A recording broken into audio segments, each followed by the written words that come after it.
Today we're going to talk about an interesting topic and they can easily be confused. One of those is debt, the other one is leverage. So before we even get started, let's sort of look at the two. Debt can be good, it can be bad, it can be used as leverage. Leverage on its own is not necessarily debt. Leverage can be, you leverage time, you can leverage human capital. So let's actually get into the two, because not using them correctly can actually come and haunt you and create a lot of problems in the future. So why don't we start with debt first? There's so many different types of debt. Some debt needs to be avoided at all costs, especially if you're trying to create wealth over the long term. So what are the types of debt? The bad ones, and unfortunately so many people are in this type of debt, is consumer debt. This is credit cards, personal loans, car finance, things that actually trap you and keep you stuck rather than create freedom. So somebody goes out and they want to go on a holiday. So instead of saving for that, they get a personal loan because they're exhausted. And then here's the thing, they may enjoy their holiday, but they're paying for it for the next 5 years, long after the enjoyment is gone. So debt can be used to buy a family home. Now, some would say that's good debt because you're buying an asset and you need to live somewhere. Others would say that's bad debt because you personally have to pay for it. So if you look at that compared to, say, buying an investment property where you use leverage and debt in this case, but in the case of an investment property, you've actually got somebody else paying that debt for you and paying it down. So when you look at debt and debt as leverage, if you're buying an asset, doesn't just have to be real estate. It could be a business. It could be getting to the stock market, something that'll actually make you money. The power of using that debt/leverage is that you get more with less. A simple equation for real estate. You might want to buy a $500,000 property. You have $100,000. So you then use leverage, or in this case, debt is the leverage of a lender, and they'll give you $400,000 to acquire much more. So it allows your money to go further. Naturally, that has a risk too, because if the asset decreases in value or something happens, then you actually lose a larger percentage of your capital. But let's assume over time you can hold these assets and you've used $100,000 to buy a $500,000 asset, and that asset goes up by 10%. So that's $50,000. But hold on, you've only used $100,000 of your own capital. So if you look at it, you've actually got a return of 50% of capital. So that's where using debt as leverage when it's business and investment can be really, really good. So another form of leverage, which doesn't involve money, is time. And this is one that's often missed out, especially in today's society, because it's a microwave society. We want everything like this, and no one can wait, like Warren Buffett teaches, and get rich slowly. So time is one of the greatest leverages you can actually have. Meaning, if you start investing today and you have a time horizon of 30 or 40 years, that is an amazing form of leverage because you're using time and the compounding effects of time to do its thing. I would say it's probably one of the hardest ones to actually achieve because it is a time factor. Can you wait long enough to really reap the rewards? Now, this is no different if you're combining leverage like we spoke about earlier to buy a real estate asset. When you use that along with time leverage, so you've now got debt leverage and time leverage, the compounding growth of that is absolutely astronomical, and that's where real long-term wealth is created. So you'll often see a lot of people on Instagram making fast money, talking about this sort of stuff. That's great. They might be making quick money using the leverage of Instagram because it allows you to do something small and get out to masses of people, but it's quick, and often quick doesn't last. It can go just as fast as it came. So if somebody uses those strategies and builds that out also with time leverage, again, that can create enormous success. So what's another form of leverage is exactly what I just spoke about. It's using things like social media. I mean, what we're doing right now, shooting a video, but now to put that on our marketing platforms, YouTube, Instagram, etc., it's a form of leverage because I shoot the video once and then get to produce it, evergreen content that can potentially be seen by thousands, if not millions of people, but I've only had to do the work once. So understanding leverage for your personal success is absolutely vital. So in here, the Loan Room, which is a business I operate, we have leverage from having an amazing team. So if I had to do all the work myself, I couldn't possibly sit here today, have a conversation to you on the other side of this screen or phone, whatever you're watching, and do this conversation. But because I have a great team behind me, that actually provides amazing leverage because I have other people doing work to me to free up my time to do other things as well. So let's look at your personal circumstances. What I would do is I would look at ways, what can you do to first leverage your time? So if your goal is to create financial freedom or even long-term wealth creation, no matter how big or small that is, so long as it's important to yourself, one of the greatest things you want to do is try to buy back your time. And there's actually a great book written by Dan Martell. It's called that, Buy Back Your Time. And it talks about things you can do or people you can employ to start buying back your time, which is a form of leverage to help you do things better and more efficiently. Let's look at an example. Let's say you're a real estate agent and you get paid based on results. And if you average out the time you spend and the money you actually make, and let's just pretend you're making $100 an hour. So at $100 an hour, why would you do things like cut your own grass? That may take you an hour of time. If you look at that, and as long as you're productive with that time, you're better off paying somebody $40 an hour to do that while you go and spend that hour or invest that hour, which is then a leveraged hour to make $100.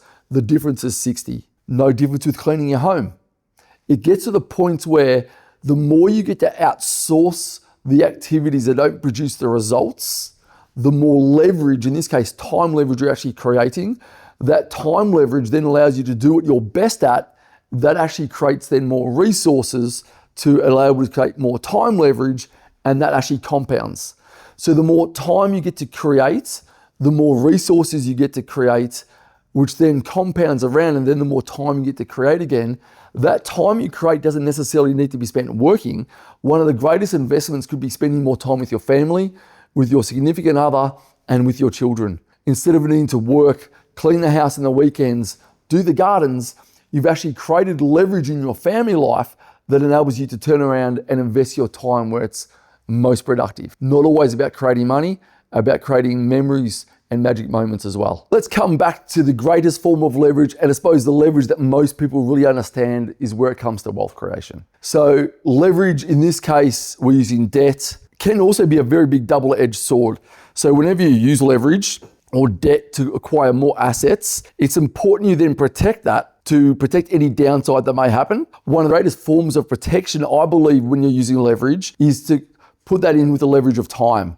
So don't buy an asset, lever it up with debt, and hope to necessarily make a return in the next 6 to 12 months, because there's so much uncertainty that can happen in such a quick period of time. Whereas if you look over history, the last 20 or 30 years, you can make a clear guided estimate of saying, hey, is it possible the history may repeat itself? And if you think the answer is yes, then when you pair up good leverage with the leverage of time, you can create an enormous amount of wealth. Another way is looking at leverage when it comes to real estate investing. It's aligning yourself with the right team, making sure you have a good solicitor, making sure you have a top buyer's agent. If you're somebody who works full time or is spending so much time actually creating the income that you need to actually be able to afford to buy the assets, then use leverage of other expertise such as buyer's agents, where their specialty is to be able to go out into the marketplace and find you the right deals.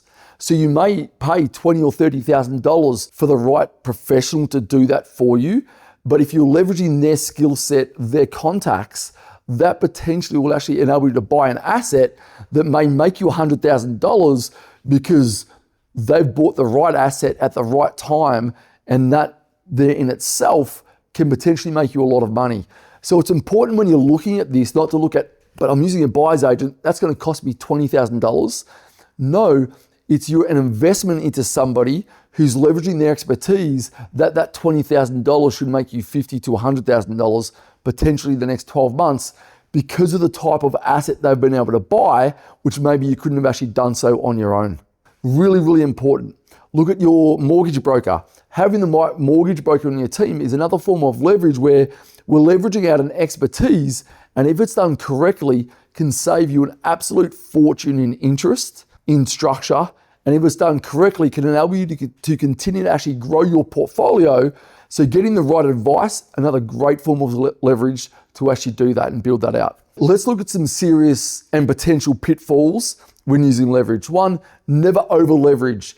When I'm talking about now, I'm talking about using debt, borrowed money. If you over leverage, there's always a risk you can't even sell the asset. So if you've secured property and you've cross-secured an asset, which you shouldn't do, but let's pretend you did, and you've technically borrowed 105% of that property because you've taken equity from here and linked it to the new asset, and something happens inside of your family or personal life and you're forced to sell, by over leveraging, you potentially can't even sell that asset because you can't sell it for as much as what you actually own it. Again, this is why it's so important to look at the full holistic picture and say, great, here's the potential pitfall. How do I mitigate this risk? So if something happens, you lose your job. Something happens out there like a COVID and you're unable to make money or tenants are not paying you, have you put protection in place to be able to weather any type of storm so you can go back and say, okay, great, if this instance was to occur, I'm without a tenant, that's okay. It might be annoying to me.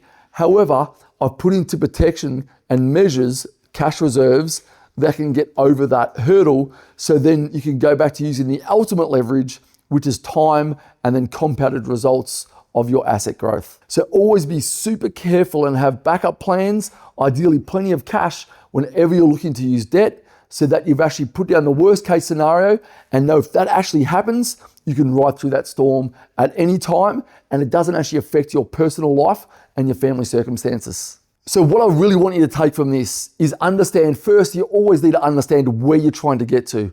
What are your goals? Then look at the first type of leverage, which is actually leveraging your time. Who can you bring in to help? How can you best use your time and not do things and learning to say no to other things so that you can focus? And that is the first form of leverage I believe you should look at. From there, if you're going to build out a real estate portfolio or buy a business, understand the tax implications, understand the legal implications and the potential risks. And then as you lay out your plan, have the right professionals and team around you to actually help you build that out. And if you're looking to get into the real estate market, for instance, come and see us here at the Loan Room. We specialize in creating that leverage for you and done in the right way so you can actually hit your goals. And we also build in those reserves and buffers to make sure you can actually weather through any storm. So leverage is such a powerful tool. Remember, it's not just debt. There's so many different forms of leverage. It's important for you to actually understand which ones you need at what seasons of life, and that'll slowly change as you go through the journey of wealth creation. Hope this helps. Till next time.